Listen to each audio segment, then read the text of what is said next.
सत्संग जी, प्रेम से कहना, आज बर्मिंघम भवन पर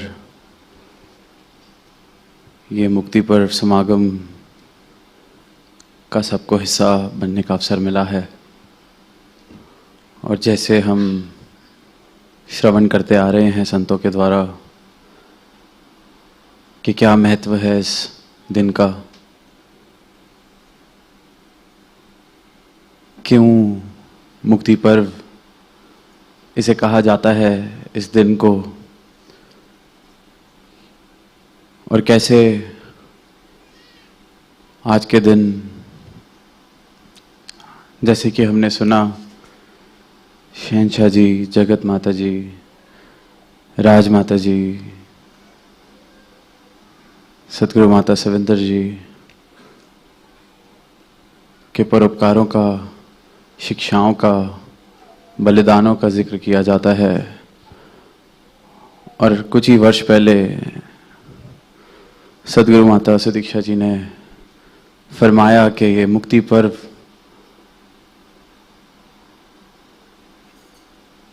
हर एक उस संत ने जिसने इस परमात्मा के साथ, इस परमात्मा प्रभु दातार को प्राप्त कर कर, जानकर इस दातार के साथ अपनी प्रीत निभाई है, तोड़ निभाई है, वो हर एक जीवन से प्रेरणा, शिक्षा हमने लेनी है।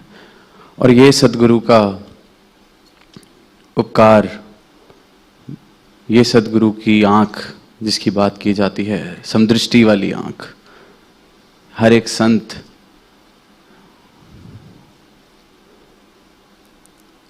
जो इस दातार को प्राप्त कर ले और इस दातार के साथ अपनी प्रीत निभाए, सद्गुरु भी ऐसे जीवनों को एक ही समदृष्टि से, एक ही तरह से नवाजते हैं, देखते हैं। कोई औहदे या कोई रिश्ते, सबसे बड़ा रिश्ता एक ही रिश्ता जो इस सारी मानवता को एक करता है, बांधता है एकत्व के धागे में, और इस ज्ञान को ही देने, इस ज्ञान वाली आँख को ही देने सतगुरु धरा पर आते हैं।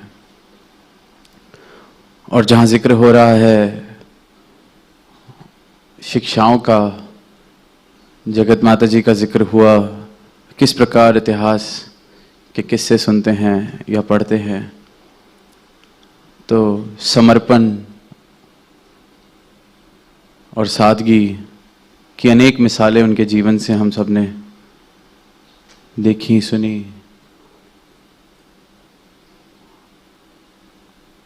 और फिर ये मुक्ति पर्व पर ये बात भी अक्सर कि जो मुक्ति सतगुरु की कृपा से जीवन में आ रही है, ये कोई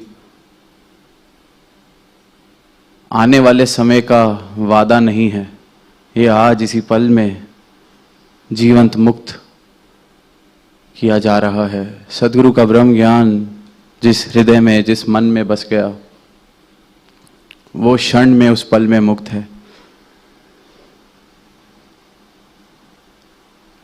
ज्ञान गुरु दा इंसाना नू रब दा घर दिखलांदा है, ज्ञान गुरु दा इंसाना नू मुक्ति मार्ग पांदा है, शहंशाह जी ने अवतार वाणी में अंकित किया। और अब ये मुक्ति मार्ग पर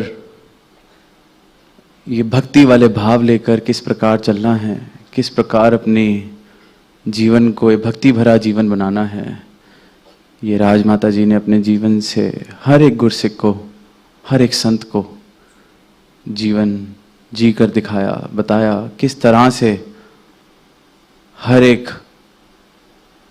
रिश्ते से ऊपर उठकर सिर्फ गुरु के साथ एक भक्त वाला रिश्ता किस प्रकार निभाया जाए। और वहीं फिर सतगुरु माता जी ने जो एक अनेकों शिक्षाओं में से एक जो शिक्षा सतगुरु रूप में आकर हमें दी कि इश्क हकीकी का एक ही असूल है, तू कबूल है, तेरा किया सब कबूल है।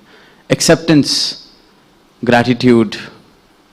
और ये एक्सेप्टेंस और ग्रैटिट्यूड कोई सिर्फ शब्दों वाली एक्सेप्टेंस और ग्रैटिट्यूड की बात नहीं की जा रही, ये शुक्राने वाले शब्दों की बात नहीं की जा रही। शब्द तो बोलने बहुत आसान है, सारी दुनिया बोल रही है, पर शब्द के पीछे के भाव क्या हैं? भाव सिर्फ ये कि इतने वर्षों से इस दर पर जुड़े हैं, अब कोई क्या सोचेगा अगर शुक्राने वाले शब्द नहीं निकले तो? या फिर ये कि अब क्या ही कर सकते हैं, मजबूरी है, शुक्राना ही कर लेते हैं। और फिर एक ये ब्रह्म ज्ञानी के शब्द बनते हैं जिसके भाव ये हो जाते हैं कि तेरा भाणा मीठा लागे, कि सच्चे पातशाह तेरा किया सब कबूल है, मुझे ताकत बख्शो, शक्ति बख्शो कि आपके भाणे को मान सकें, मीठा मान सकें। ये भाव, समर्पण वाले भावों से ये ब्रह्म ज्ञानियों वाली अवस्था जो सदगुरु देते हैं, और ये वो मुक्ति वाली अवस्था जो कारण नहीं ढूंढ रही है शिकवा करने के। सब कुछ होने के बावजूद भी देखा जाता है कि कारण ढूंढे जाते हैं, कमी निकाल दी जाए। खुश रहने के लिए अनेकों कारण हो मेरे पास, पर फिर भी जिस प्रकार हमारी जीभ कहीं कुछ दांत में फंस जाए या किसी दांत में कहीं गैप आ जाए, सिर्फ वहीं जाती है। मन का भी यही काम है, और जो अपनी गाड़ी इस मन के भरोसे चला रहा है उसने भी सिर्फ कमियों पे और इन कारणों पे जिन्होंने सुख की अवस्था से, खुशी की अवस्था से मुझे दूर लेके जाना है। तो निरंतर बात की जा रही है मुक्ति की, पर मुक्त होना किससे है? मुक्त कहा किसे गया है? मुक्ति अवस्था ही ये है जिसने ये शिकवे के कारण ढूंढने बंद कर दिए हैं, जिसकी अवस्था सहज होकर सिर्फ इस परमात्मा का शुक्राना कर पा रही है, जिसने नफरत, निंदा, वैर, इन चीजों से खुद को मुक्त कर लिया है, जिसने प्रकाश को देख लिया है और प्रकाश में जीवन जीना शुरू कर दिया है। क्योंकि ये जो सारे के सारी अवस्था हैं जहां मैं निंदा, नफरत, वैर, दीवारें, दूरियां, इस प्रकार के भावों से युक्त रहता हूं, वो अंधकार वाली अवस्था है, अंधेरे वाली अवस्था है। और हम सब ने देखा है जब किसी कमरे में एक छोटा सा दिया भी रख दिया जाए, वह अंधकार नहीं रह सकता। इसी प्रकार परमात्मा जिसके जीवन में शामिल हो जाए, जिस हृदय में परमात्मा बस जाए, वहां पर ये भाव भी नहीं रह सकते। तो असली में जीवन मुक्ति है। और इस दातार प्रभु को जानकर, मानकर भी मेरे जीवन से ये भाव अगर नहीं जा रहे, तो मानो मुझे रोशनी का पता भी चल गया, पर फिर भी मैं अंधकार में रहने का चुनाव कर रहा हूं। तो सिर्फ नाम लेना मुक्ति नहीं, मुक्ति इन भावों से मुक्त हो जाना है। अपने जीवन की ओर देखें, मेरे जीवन की रोज ताउम्र एक ही कहानी है। मुझे लगता है कि उम्र के साथ जीवन की कहानी बदल रही है, उम्र वही बढ़ रही है, वर्ष बढ़ रहे हैं, पर जीवन मेरा वही का वही। मांगें, प्राप्तियां, प्रतिस्पर्धा, कंपटीशन, ईर्ष्या। जब स्टूडेंट था तो best grades were my object of desire.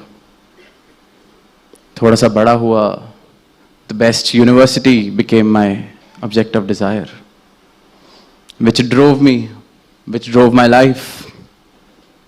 And probably after a few years, the best possible life partner became my object of desire, which drove me towards it. Then probably the best home, the best job, the best things for my kids. Do I ever realize that I've been living the same life over and over years and years again? Nothing is changing. It's just the object that I'm running after that changes.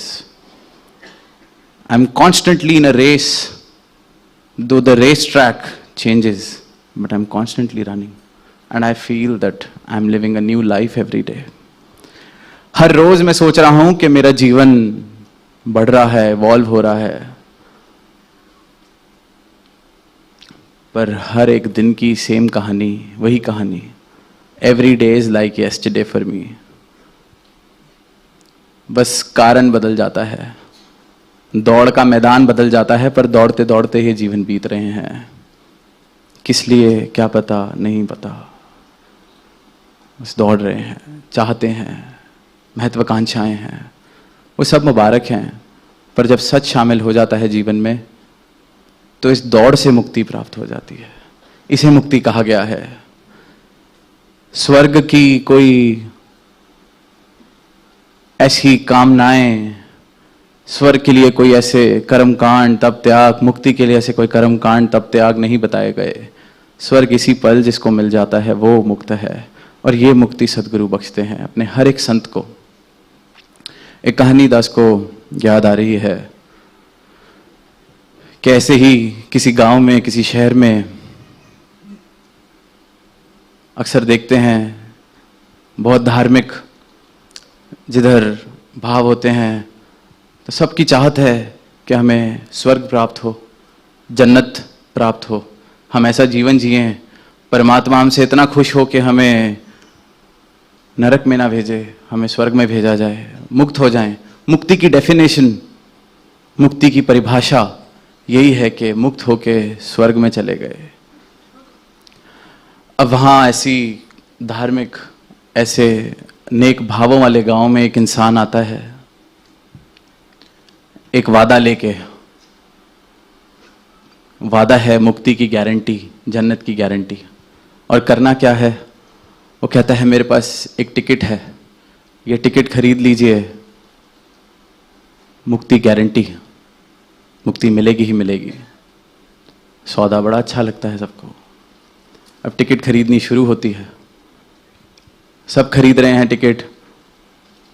And as we know, demand and supply के laws, अब demand बढ़ती है तो ticket का price भी बढ़ता है. फिर आजकल प्रोडक्ट डिफरेंशिएशन, नए नए तरीक़ों से चीज़ें बेचनी है. अब उसी टिकट पर gold class, platinum class, diamond class, कि डायमंड जो लेगा इसको लाइन में भी नहीं खड़ा होना पड़ेगा, सीधा यहाँ यात्रा ख़त्म और वहाँ आपको सीधा अपना जन्नत में कमरा दिया जाएगा. कमाल कमाल के ऑफर्स. और लगभग अब पूरा गांव टिकट खरीद चुका है, gold class, silver class, platinum class. अब जाहिर सी बात है, जो ऐसी टिकटें बेच रहा हो, धन दौलत की कमी फिर उसके पास नहीं रहती. दूर दूर के गांव से, दूर दूर के शहरों से फ्रेंचाइजी के ऑप्शंस आने शुरू हो गए. सब कुछ, सारा गांव ही मुक्त, सारा शहर ही मुक्त. कमाल हो गया, परमात्मा ने हमारी सुन ली, सबको मुक्त कर दिया, सबको जन्नत प्राप्त होने वाली है. अब एक रात वो इंसान जो ये टिकटें बेचने आया था, कुछ वर्ष हो गए, बहुत अमीर, बहुत बड़ा घर. अब रात को 5-6 लोग उसके घर में आ जाते हैं. एक गले पे चाकू रख देता है, एक हाथ पैर बांध देता है, 2-3 मिलके पूरा घर लूटने लगते हैं. अब वो इंसान आगे से क्या कह रहा है कि ये तुम क्या कर रहे हो, लूटपाट कर रहे हो, भगवान का तुम्हें कोई डर नहीं रहा, जन्नत में जाओगे, जन्नत में नहीं जाओगे, नरक में जाओगे, तुम्हारे साथ बहुत बुरा होगा. वो कहते हैं उस चीज़ की परवाह हमारी उसी दिन खत्म हो गई थी जिस दिन आपकी डायमंड टिकट हमने खरीद ली. अब तो मुक्ति की गारंटी है, डायमंड वाली टिकट है हमारे पास, जो मर्जी करें. अब ऐसे भावों के साथ सारे जन्नत में पहुंच भी गए तो वो जन्नत भी तो नरक बन जानी है ना. क्योंकि मुक्त होना कहीं पहुंच जाना नहीं है, इस प्रवृत्ति से मुक्त होना कि किसी और की लकीर छोटी कर दी जाए, दीवारें बना दी जाएं, लूटपाट कर ली जाए,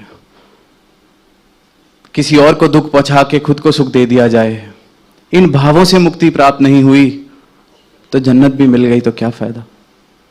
वहां जाकर भी इंसान ने इसको नरक का रूप बना देना है, फिर वहां कोई टिकट बेचेगा उस नरक से बचाने के लिए. भाव तो यह है कि ये जो भाव, ये ब्रह्म ज्ञान, ये शिक्षाएं, ये जो सतगुरु जीवन जीने की कला मुझे दे रहे हैं, अपनी मत मुझे दे रहे हैं, गुरमत जिसने जीवन में अपना ली,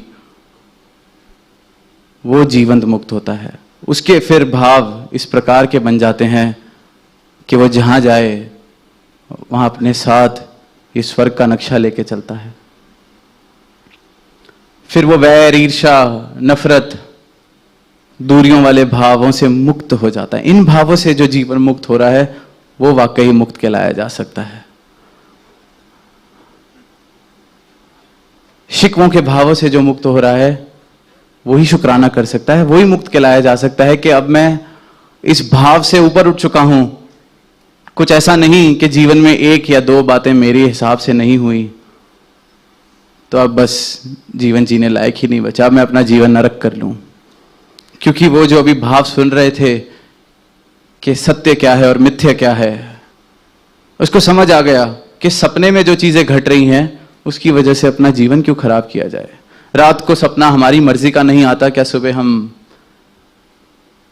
उठने के बाद अपना जीवन खराब कर लेते हैं कि सपना आज मेरी मर्जी का नहीं आया, सपने में मजा नहीं आया तो आज घर से बाहर ही नहीं निकलना, सपना आज मेरी इच्छा अनुसार, सपने में आज जरा मैं थोड़ा शेयर मार्केट में लॉस उठा के आ गया तो आज अब घर से बाहर नहीं निकलेंगे, आज खाना नहीं खाएंगे क्योंकि सुबह नुकसान हो गया। या फिर सपने में मैंने 10 गाड़ियां खरीद ली पर उठने के बाद रिक्शा के भी पैसे मेरे पास नहीं है तो जाना तो पैदल ही पड़ना है। 10 गाड़ियां जो सपने में आई थी किसी काम नहीं आनी। इसी प्रकार इनका ब्रह्म ज्ञान ये बताता है कि वो आंख खोल के या आंख बंद करके जो सपना देखा गया और ये कुछ वर्ष का जो सपना है जो तू आंखें खोल के देख रहा है, ये भी सपना है। जिसको इन भावों की प्राप्ति हो जाए, ये ज्ञान जिसके जीवन में आ जाए और इस एहसास के साथ जो जीवन शुरू कर ले कि सपने में कोई बात ऊपर नीचे हो भी गई तो परेशानी किस बात की है, जिसके जीवन में मिथ्य और सत्य की पहचान हो जाए, मिथ्या को अलग करके जो सत्य के साथ जीवन शुरू कर दे जीना, नश्वर को पहचान कर अलग कर ले अपने जीवन से और सिर्फ शाश्वत के आधार पर अपना जीवन जिए, वो मुक्त है। और ये मुक्ति सदगुरु हर एक इंसान को, हर एक मानव को देने आए हैं, उसकी झोली में डालने आए हैं। और ये प्राप्ति, ये मुक्ति जीवन के हर एक श्वास में, हर एक श्वास में मुक्त होकर जी जा सकती है। श्वास श्वास सिमरो गोविंद, हर श्वास में जो मुक्त है वही मुक्त है। और अगर इन भावों से, ऐसी वाली नादानियों से, ऐसी प्रवृत्ति से, नफरतों वाली, वैर वाली प्रवृत्तियों से अगर मैं मुक्त नहीं हुआ तो जितनी मैं बातें कर लूँ, जितना मैं जप तप त्याग कर लूँ, जितने मैं वेद शास्त्र पढ़ लूँ, मैं मुक्ति को प्राप्त अभी नहीं किया हूँ।